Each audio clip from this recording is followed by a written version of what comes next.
दिल्ली की केजरीवाल सरकार में बनी आबकारी नीति को लेकर जितनी तेजी से गुब्बारे में हवा भरी गई, सीबीआई और ईडी ने जितने पंप चलाए, अब निचली अदालत यानी विशेष अदालत के निर्णय ने वो सारी हवा एक साथ ही निकाल दी।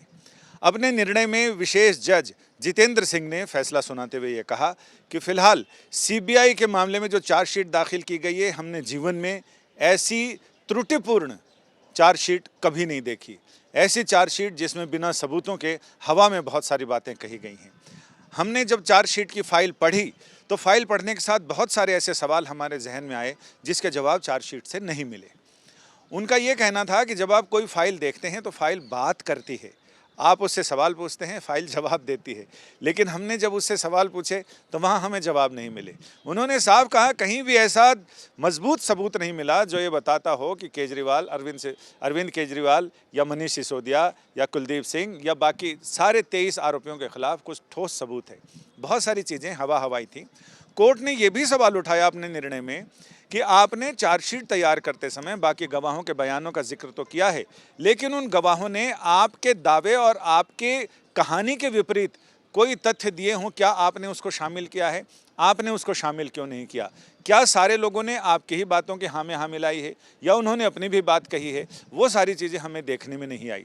साथ ही उन्होंने ये भी कहा कि हमने जब गहराई से अध्ययन किया तो हमने पाया कि जहां जिस नीति बनाने के मामले में जिस पॉइंट पर, जिस स्थिति, जिस चरण में उपराज्यपाल के पास उसे उनकी सहमति लेने की ज़रूरत नहीं थी, फिर भी वो फाइल उपराज्यपाल के पास सहमति लेने को भेजी गई और फाइनल ड्राफ्ट में वो तमाम चीज़ें जो वहाँ से सलाह मिली थी, उस सलाह और सुझावों को उसमें शामिल किया गया था। फिर कहाँ दिक्कत रहती है? उन्होंने ये भी कहा कि सीबीआई ने पीएमएलए एक्ट के तहत किसी को भी हिरासत में लेने की अपनी शक्तियों का दुरुपयोग किया है। बिना पुख्ता सबूत मिले आपने उनको हिरासत में लिया, आपने उन शक्तियों का बलात् इस्तेमाल किया है, यानी जबरन इस्तेमाल किया है, ज़बरदस्ती इस्तेमाल किया है, जो कि आपको कानून जिसकी इजाज़त नहीं देता, आपने वो तमाम चीज़ें मनमाने ढंग से इसका इम्प्लीमेंटेशन किया है।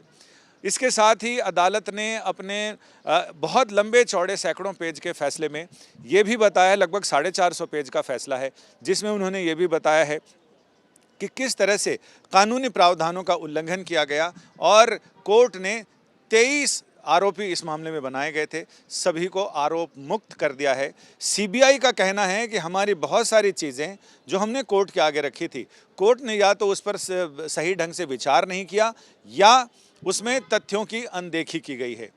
सीबीआई का ये कहना है कि वो इस मामले का गहराई, उनकी जो कानूनी टीम है वो इस पूरे फैसले का गहराई से अध्ययन कर रही है और हमारे पास बहुत सारे ऐसे पुख्ता आधार हैं जिसके आधार पर हम इसे हाईकोर्ट के समक्ष चुनौती देने जा रहे हैं। बहुत जल्दी हम इस मामले को हाईकोर्ट के समक्ष चुनौती देंगे, यानी इस आदेश को हाईकोर्ट के समक्ष रखेंगे और ये बताएंगे कि हमारे तथ्यों में, हमारे सबूतों में कितना दम है जिसे अदालत ने नज़रअंदाज किया है, जिसे या तो उसकी अनदेखी की गई या उस पर सही ढंग से विचार नहीं किया गया। अब सीबीआई वो तमाम चीज़ें जो यहाँ पर विशेष अदालत के सामने रखी थी, वही सारी चीज़ें हाईकोर्ट के सामने रखी जाएंगी और तमाम आरोपी वही दलीलें जो वो निचली अदालत में विशेष अदालत के सामने दे चुके हैं, अब वो हाईकोर्ट के सामने वही सारी चीज़ें सामने तथ्य रखेंगे। अब ये देखना दिलचस्प होगा कि सीबीआई यहाँ तो फिसड्डी साबित हुई है, लेकिन हाई कोर्ट में जहां वो ताल ठोकने जा रही है वहां उसके कितना दम है उसकी दलीलों में, ये सारी चीज़ें सामने आ जाएंगी। यानी इंतज़ार कीजिए आप भी और हम भी, और देखते रहिए। कैमरामैन अशोक भनोट के साथ संजय शर्मा, दिल्ली आज तक।